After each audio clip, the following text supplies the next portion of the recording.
ఇప్పటిదాకా మనం క్షిపణులు, డ్రోన్ల యుద్ధం చూసాం. కానీ ఇప్పుడు ఇరాన్ తన ప్లానింగ్ను బయటపెట్టి ప్రపంచాన్ని భయపెట్టింది. ప్రపంచం మొత్తాన్ని గజగజ వణికించే ఒక వార్నింగ్ ఇచ్చింది.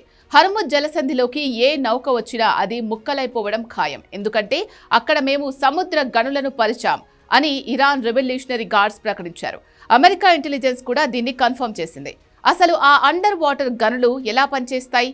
అవి ఉంటే నౌకలు ఎందుకు వెళ్ళలేవు? ఈ వీడియోలో చూద్దాం.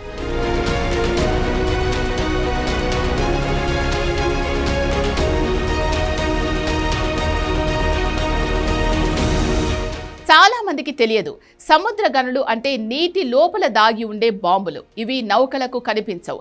నౌక దగ్గరికి రాగానే అందులోని సెన్సార్లు యాక్టివేట్ అయి పేలిపోతాయి. ఐఆర్జీసీ ఇప్పుడు ఇదే ప్లాన్ అమలు చేసింది. మా దగ్గర వేల సంఖ్యలో మైన్స్ ఉన్నాయి.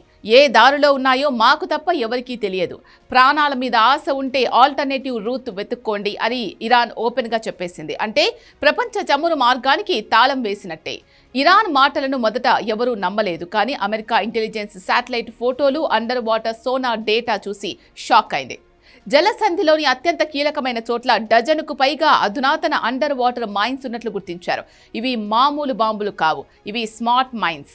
ఇవి కేవలం శత్రువుల యుద్ధ నౌకలనే కాదు, భారీ చమురు ట్యాంకర్లను కూడా క్షణాల్లో ముంచేయగలవు. అమెరికా నౌకాదళం ఇప్పుడు జలసంధి లోపలికి అడుగు పెట్టాలంటేనే భయపడుతోంది. ఇవాళ ఇరాన్కు చెందిన సెమీ అఫీషియల్ న్యూస్ ఏజెన్సీలు ఒక చార్ట్ విడుదల చేశాయి. ఇందులో హర్ముజ్ జలసంధిలోని ట్రాఫిక్ సెపరేషన్ స్కీమ్లు, అంటే షిప్పులు వెళ్లే మెయిన్ రూట్ పైన ఒక పెద్ద వృత్తం గీసి డేంజర్ జోన్ అని మార్క్ చేశారు. అంటే ఆ ఏరియాలో మైన్స్ ఉన్నాయని వాళ్ళు అధికారికంగా హింట్ ఇస్తున్నారు. ఇరాన్ రెవల్యూషనరీ గార్డ్స్ ఇప్పుడు జలసంధిలో కొత్త రూట్లను ప్రకటించారు. ఒమన్ సముద్రం నుంచి లారక్ ఐలాండ్ కు ఉత్తరం వైపుగా రావాలి. లారక్ ఐలాండ్ కు దక్షిణం వైపు నుంచి వెళ్ళాలి. ఇలా చేస్తేనే మైన్స్ నుంచి తప్పించుకోగలరని, లేదంటే ప్రమాదం అని హెచ్చరిస్తున్నారు. ఫైనల్ గా ఇవి కాదు అనుకుంటే ఇరాన్ ఏమంటోందంటే, మీకు చమురు కావాలంటే వేరే దారి చూసుకోండి అని. కానీ వాస్తవం ఏంటంటే హర్ముజ్ జలసంధికి ప్రత్యామ్నాయం లేదు. సౌదీ అరేబియా మీదుగా పైప్ లైన్లు ఉన్నా అవి మొత్తం ప్రపంచానికి సరిపడా చమురును సరఫరా చేయలేవు. ఒకవేళ నౌకలు ఆఫ్రికా చుట్టూ తిరిగి వెళ్లాలంటే నెలల టైం పడుతుంది. దీనివల్ల రవాణా ఖర్చులు 500% పెరిగిపోతాయి. అంటే ఇరాన్ వేసిన ఈ ప్లాన్ వల్ల ప్రపంచవ్యాప్తంగా పెట్రోల్ ధరలు ఊహించని స్థాయికి చేరబోతున్నాయి. ఈ విషయం తెలిసిన వెంటనే డొనాల్డ్ ట్రంప్ సీరియస్ అయ్యారు. ఇది పిరికి పంద చర్య.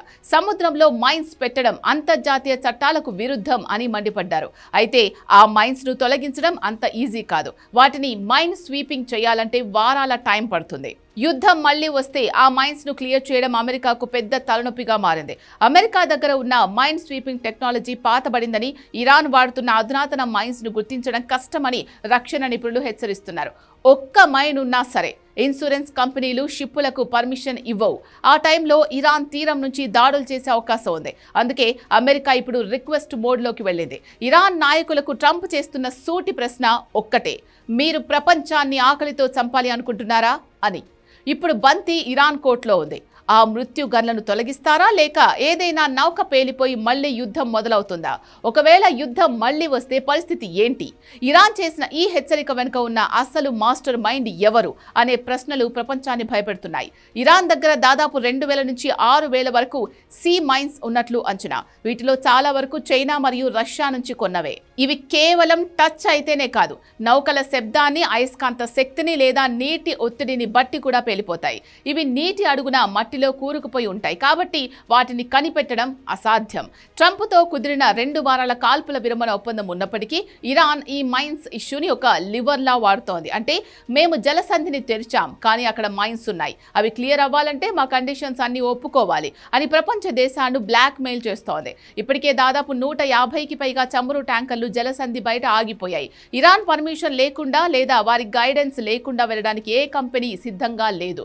దీనివల్ల ప్రపంచ మార్కెట్లో వస్తువుల సరఫరా, ముఖ్యంగా మైక్రో చిప్స్, కెమికల్స్ ఆగిపోయే ప్రమాదం ఉంది.